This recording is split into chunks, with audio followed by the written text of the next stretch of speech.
আজকে আমার জন্মদিন, এখনো বাবা আসি নাই। হ্যাপি বার্থডে তামি, এত দেরি করে কেন এলে? আমাকে তাড়াতাড়ি 3000 টাকা দাও, আমার জন্মদিনের কাপড় কিনবো। কিন্তু আমি তোমার জন্য নতুন সোয়েটার বানিয়েছি, দেখো কত সুন্দর। আরে বাবা, আজকাল দুনিয়াতে মানুষ এই কাপড় পরে না। তুমি তোমার ফোনটা আমাকে দাও, আমি আমার কাপড় নিজেই কিনে নিব। কিন্তু তামিম, আমার কাছে টাকা নাই, আমি জানি না আমার কাপড় লাগবেই। তামিম বাবা শোন। স্যার, এই যে আপনার অর্ডারের মাল। আপনার ওটিপিটা বলে 0786। আপনার 3000 টাকা দেন। দাঁড়ান, এক্ষুনি আনতেছি। বন্ধুরা, তারপরে যেটা হয় দেখতে চাইলে আজকে দেখবো শয়তানকে হারিয়ে কারা কারা আল্লাহকে ভালোবাসে। তারাই শুধু চ্যানেলটি সাবস্ক্রাইব করে কমেন্টে আল্লাহু আকবার লিখে যাবে। আর যারা শয়তানকে ভালোবাসে তাদের ভিডিও দেখার দরকার নেই, তোমরা চলে যাও।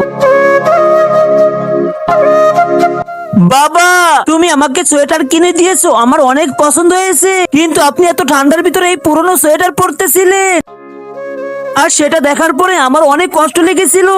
বাবা, তুমি আমাকে খুশি করতে করতে নিজেকে কিছুই কিনে দিতে না, এই জন্যই আমি তোমাকে এটা দিয়েছি। বাবাকে ভালোবাসলে কমেন্টে আই লাভ ইউ বাবা লিখে চ্যানেল সাবস্ক্রাইব করো।